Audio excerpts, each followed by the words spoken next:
3rd of May 2023 is when the violence started. I remember speaking about it outside Parliament to our friends from the media when we had the monsoon session, saying, why is the government silent? So many people have been displaced. Over 60,000 people are sitting in refugee camps in their own country. It's an unacceptable privation. And by the way, those camps are very badly run. People are in great distress. I have received delegations from Manipur telling me how bad the conditions are in which people are living in those camps. On top of that, what are we seeing in Manipur today? A continuation of violence. I wrote an article for the global media about the situation in August of last year. At that time, the figure was under 150 people killed. Today, a year and 3 months later, it is up to 258 people killed. And yet the government is completely oblivious to what is happening. Our Prime Minister has not seen fit to go to his own country, to go to a vital part of our own national security and express his pain at the loss of the lives in Manipur. He has gone to Ukraine and wept about the Ukrainian children there. He has gone to Russia and talked about the needless deaths in war. It's high time he went to Manipur and talked about the unnecessary deaths of our own Indian citizens in a needless and unnecessary conflict that the government should have been able to stop a year ago, a year and a half ago, but it's been continuing now for a year and 7 months. We are looking at a situation when in our own country people's homes have been destroyed, churches and temples have been attacked. A minister of the BJP government had his own home burned down just last year. And yet, the government has the gall to speak about normality, to speak as if nothing has gone wrong, that everything is calm and peaceful. How can they even have the face to acknowledge that their own chief minister has been unable to win the confidence of all people in his state? We're looking at a time when he, for the first time, tried to call his own party MLAs together, and his own party's MLAs from one part of the state refused to talk to him. This is not a good sign. सबसे पहले तो मैं यहाँ खड़ा होकर के आपसे कोई औपचारिक बात नहीं करना चाहता हूँ, क्योंकि मणिपुर का सवाल हमारे लिए सिर्फ एक पॉलिटिकल क्वेश्चन नहीं है। ये हमारे नेशन की आइडेंटिटी, उसका वजूद और न्याय की जो हमारी संकल्पना है कॉन्स्टिट्यूशन में, उससे जुड़ा हुआ मसला है। अपने आप में ये कितनी अजीब बात है कि जो लोग दिल्ली में शासन चला रहे हैं, हमारे देश की जो केंद्र सरकार है, वो पूरी दुनिया का चक्कर लगा रहे हैं। मैं केंद्र सरकार कह रहा हूँ, हालांकि आजकल केंद्र सरकार को मोदी सरकार कहा जा रहा है। मोदी जी पूरी दुनिया में घूम रहे हैं, पूरे देश में चुनाव प्रचार कर रहे हैं। कहीं अगर किसी बिजली के खंभे का भी उद्घाटन करना हो तो प्रधानमंत्री चले जाते हैं, बस वहाँ फोटो खिंचवाने का अपॉर्चुनिटी होना चाहिए। लेकिन मणिपुर नहीं जा रहे हैं। क्या पता उनका जो गूगल मैप है वो मणिपुर का रूट नहीं दिखा पा रहा है। क्या पता कि शायद वो ये भूल गए हैं कि मणिपुर भी भारत का ही एक हिस्सा है, भारत का ही एक राज्य है। और एक दिन की बात नहीं है कि कोई एक घटना हो गई, कोई एक वायलेंस की वारदात हो गई और मामला खत्म हो गया, ऐसा नहीं है। लगातार कई महीनों से हिंसा, बलात्कार, लोगों का घर जलाया जाना, रोजी रोजगार का छिन जाना, पूरा का पूरा शासन प्रशासन ऐसा लगता है कि जैसे किसी ने स्टैचू बोल दिया हो।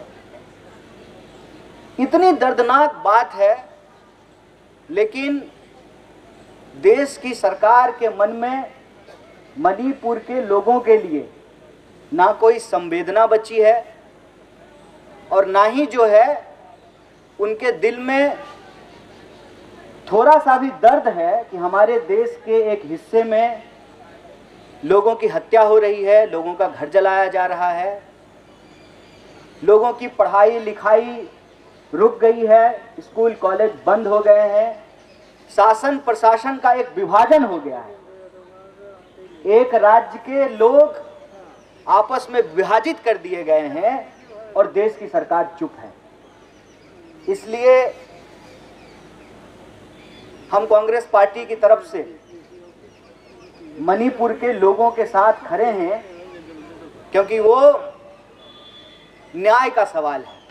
वहाँ के लोगों के साथ जो अन्याय हो रहा है, उस अन्याय के खिलाफ हमारी पार्टी, हमारे नेता कांग्रेस प्रेसिडेंट मल्लिकार्जुन खड़गे जी, हमारे नेता राहुल गांधी जी, पार्लियामेंट में लीडर ऑफ अपोजिशन के तौर पे दोनों ही, और हमारी पूरी पार्टी, हमारे तमाम सांसद, हमारा तमाम जन संगठन, जब से मणिपुर की घटना हुई है लगातार हम लोग इस सवाल पे बोल रहे हैं।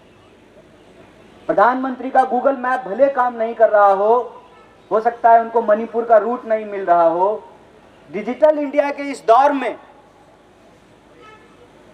हो सकता है कि उनका इंटरनेट वहां की हालत नहीं इनको बता पा रहा हो, लेकिन न सिर्फ कांग्रेस पार्टी के लोग वहां जा रहे हैं, बल्कि वहां के जो शिविर हैं, जिनको अपना घर छोड़ना पड़ा, जिनका घर जला दिया गया, उनके बीच में काम कर रहे हैं।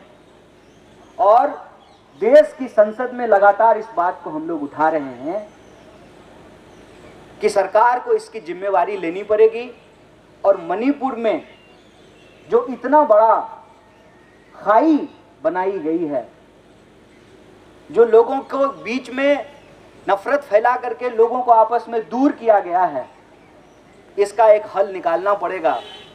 और मैं आप सबसे, मणिपुर के लोगों से ये निवेदन करता हूँ, कितनी भी कोशिश कर लें, हमारे शब्द शायद उस घाव पर मरहम का काम नहीं कर पाए, लेकिन मैं आपसे निवेदन करता हूँ कि हम आपसी भाईचारे का, शांति का, मोहब्बत का, आपस में मेल जोल का रास्ता अख्तियार करें और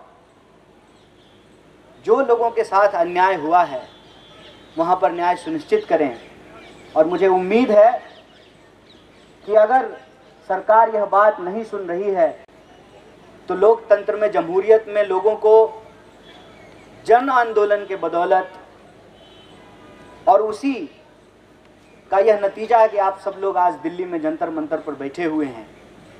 जब सरकार अपनी बात नहीं सुन रही है तो उनको डेमोक्रेटिक तरीके से सत्य और अहिंसा के रास्ते पे चल करके अपनी आवाज़ सुनाई जाए, उनको बताया जाए। और इंडिया ब्लॉक के जो तमाम दल हैं वो इस मुद्दे को उठा रहे हैं। हम कांग्रेस पार्टी की तरफ से और अपने फ्रंटल NSUI की तरफ से आपको आश्वस्त करते हैं कि मणिपुर के न्याय की इस लड़ाई में हम मणिपुर के साथ हैं। हम सभी जानते हैं मणिपुर में काफ़ी देर से क्या हो रहा है, और हम ये भी जानते हैं मणिपुर हमारे देश का, भारत का एक अंग है। और जब हमारे देश के किसी भी जगह अगर ऐसी चीज़ें हो, वायलेंस हो, और सरकार उसकी जिम्मेदारी लेने से पहले, जिम्मेदारी लेने के बजाय उससे कन्नी चुराए, उससे भागे, रिस्पॉन्सिबिलिटी नहीं ले, तो ऐसी सरकार नहीं चाहिए हमको साथियों। आज हमारे देश में मणिपुर में हमारे भाइयों के साथ, बहनों के साथ जो वो हो रहा है, उनके परिवार जो आज की डेट में झेल रहे हैं, उसकी रिस्पॉन्सिबिलिटी बीजेपी की सरकार की है। पर वैसा कुछ नहीं उन्होंने किया, वहां जाने की कोशिश भी नहीं की। और जब मार्केटिंग करने की बात आती है तो हमें टीवी में दिखता है यूक्रेन और रशिया की वार भी रुकवा दी पापा, लेकिन अपने देश में अपने भाई और अपने बहनों के साथ जो हो रहा है उसके लिए एक शब्द बोलने की हिम्मत नहीं है। मैं आज की डेट में, आज के दिन ज्यादा वैसी बातें ना करके एक गुजारिश करूंगा ऊपर वाले से कि हमारे प्रधानमंत्री जी को थोड़ा बुद्धि आ जाए और सोचे हमारे देश में मणिपुर में जो हो रहा है उसको सुधारने के लिए जल्द से जल्द कुछ कदम उठाए जाए, जिससे हमारे देश के उस हिस्से में जो भाई बहन रह रहे हैं, बुजुर्ग रह रहे हैं, वो अपना जीवन अच्छे से बिताएं। कितने लोग वहां पे माइग्रेट हो गए, कितने लोगों के साथ वायलेंस हुआ है, इसका कोई हिसाब नहीं है, लेकिन अभी भी वो चलता जा रहा है। सब उससे भी बड़ा दुर्भाग्य ये है। तो मैं उम्मीद करता हूं ये सोई हुई सरकार जागे और जल्द से जल्द ऐसे कदम बढ़ाए जिससे हमारे वहां के जो भाई मणिपुर के हैं उनके जीवन में नॉर्मलसी आए। यही मेरी प्रार्थना है। धन्यवाद। जय हिंद। अभी मैं बातें सुन रहा था मणिपुर पीसीसी की। उन्होंने बोला कि हम येलो लीफलेट लॉन्च करने जा रहे हैं।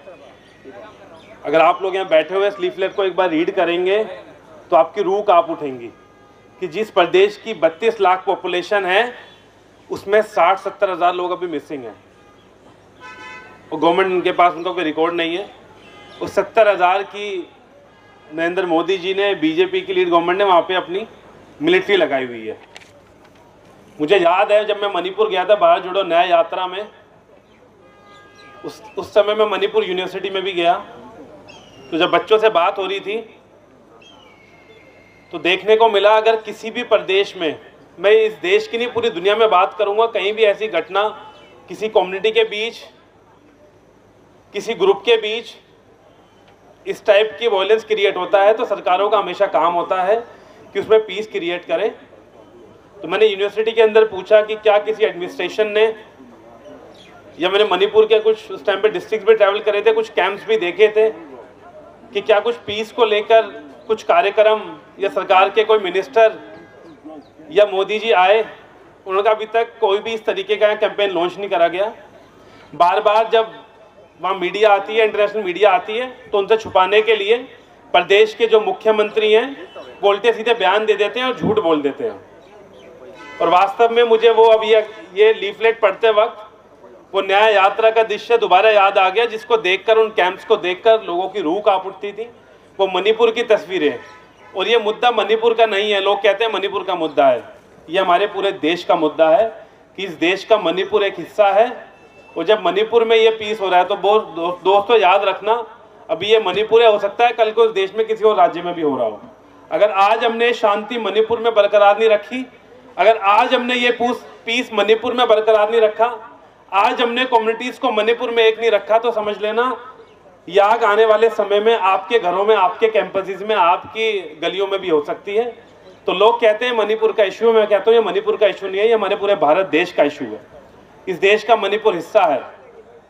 जब बात आती है किसी बड़े स्पोर्ट्समैन की, और खास तौर पर मैं मणिपुर के लिए इसलिए बोलना चाहूँगा, जो हमारे बॉर्डरिंग स्टेट्स हैं वो हमारे लिए डबल महत्वपूर्ण होते हैं। कि बॉर्डरिंग स्टेट्स पे और भी प्रॉब्लम होती है, इंटरनेशनल बाउंड्रीज हैं, कहीं ना कहीं इंटरनेशनल और कंट्रीज का भी प्रेशर होता है, और हमारे देश के वो रक्षा कवच होते हैं। तो मणिपुर हमारे देश का एक रक्षा कवच है। तो जब उस रक्षा कवच में कुछ कमजोरियां देखने को मिल रही हैं और कुछ वायलेंस चल रहा है, तो मोदी जी, कल की मैं उनकी वीडियो दिखाता हूं, कल वो उनके पास समय है जयपुर में इन्वेस्टर समिट लॉन्च करने का, जिसमें अडानी जी उनसे पहले वहां पहुंच जाते हैं एयरपोर्ट पे। आप लोगों ने मेरे मीडियम के माध्यम से तस्वीरें देखी। मोदी जी के पास समय है पार्लियामेंट सेशन के दौरान शाम को सिनेमा देखने का, लेकिन मोदी जी पर समय नहीं है कि मणिपुर में जाकर, आज भी उन रिलीफ कैंप में जाकर उन लोगों को देखने का और मणिपुर में पीस की बात देखने का। और मैं तो खुले मंच पर ये बात बोलना चाहूंगा, अगर नरेंद्र मोदी जी मणिपुर नहीं जा रहे हैं तो कहीं ना कहीं वो भी इस साजिश में या तो शामिल हैं या वो मणिपुर को इग्नोर कर रहे हैं और वो वायलेंस को बढ़ावा दे रहे हैं। अगर कोई भी देश का प्रधानमंत्री, कोई भी मिनिस्टर, कोई भी जीता हुआ प्रतिनिधि उन प्रदेशों में पीस को लेकर अपनी बात नहीं रखना चाहता, उन प्रदेश को विजिट नहीं करता। पहले सुनने को मिलता था, मुझे अभी भी याद है, मैंने 2012 में अपने राजनीतिक सफर शुरू करा था, एक्टिविज्म शुरू करा था, तो किसी प्रदेश में अगर 2 बाढ़ पीड़ित भी लोग मिलते थे तो उस प्रदेश के नेता, देश के मंत्री बाढ़ पीड़ितों से मिलने जाते थे। अगर कोई किसान धरने पे बैठा होता था, वो भट्टा पारसोल से लेकर तमाम इस देश में कोई जय हो, तो कांग्रेस पार्टी के और तमाम वो नेता, उस समय के नेता किसान आंदोलनों में हिस्सा लेने जाते थे, किसानों की बात सुनने को मिलती थी। लेकिन मैं मणिपुर पीस से पूछना चाहता हूं, सर कितना समय हो गया मणिपुर के अंदर वायलेंस होते हुए? अभी तक बीजेपी और देश के प्रधानमंत्री जी, होम मिनिस्टर जी का इतनी फुर्सत नहीं मिली कि मणिपुर को लेकर मणिपुर को जाकर विजिट करें। जिस प्रदेश में आज भी कर्फ्यू लगा हुआ है, जिस प्रदेश में आज भी इंटरनेट बंद है, जिस प्रदेश में आज भी कुछ, मैं मानता हूं कुछ ऐसे एरिया होंगे जहाँ के स्कूल तक बंद कर रखे होंगे, सोचिए वहाँ के छात्रों का, नौजवानों का, जो पूरा दुनिया में सबसे युवा देश भारत देश है, वहाँ के छात्रों का, नौजवानों का क्या भविष्य होगा। एक डर का माहौल आज भी उस प्रदेश के अंदर है। और वास्तव में अगर प्रधानमंत्री जी इस डर को निकालना चाहते हैं और पीस चाहते हैं तो सबसे पहले संसद सत्र खत्म होकर मणिपुर में विजिट करें और खास तौर पर मणिपुर वासियों से माफी भी मांगे कि इतना समय क्यों लग गया उनको मणिपुर के अंदर आने में। तो मैं और बातें नहीं बोलना चाहूंगा, लेकिन कहीं ना कहीं ये एक बड़ा दुख का पल भी लगता है कि जब हम यहाँ जंतर मंतर पे भी बैठे हैं और 60-70 हज़ार लोगों की बात करते हैं और हम सब लोगों ने यहाँ जितने लोग बैठे हैं वो वीडियो, वो फुटेजेस देखी जरूर है कि जिसमें आप उस दर्द को महसूस कर सकते हैं कि जब किसी के घर में आग लगती है, जब किसी का 2 साल 5 साल के बच्चे की मृत्यु होती है, वो दर्द बहुत भयानक होता है। और कहीं ना कहीं मुझे बहुत खुशी भी, ये थोड़ी बहुत खुशी भी महसूस हो रही है कि इंडिया ब्लॉक के सब लीडर्स ने, कांग्रेस पार्टी ने, हम दोनों मिलकर इनिशिएट लिया कि बार बार हम मणिपुर की बात करेंगे। कितना वो गुमराह करने की कोशिश करेंगे, लेकिन हम मणिपुर की बात करते रहेंगे। बहुत बहुत धन्यवाद।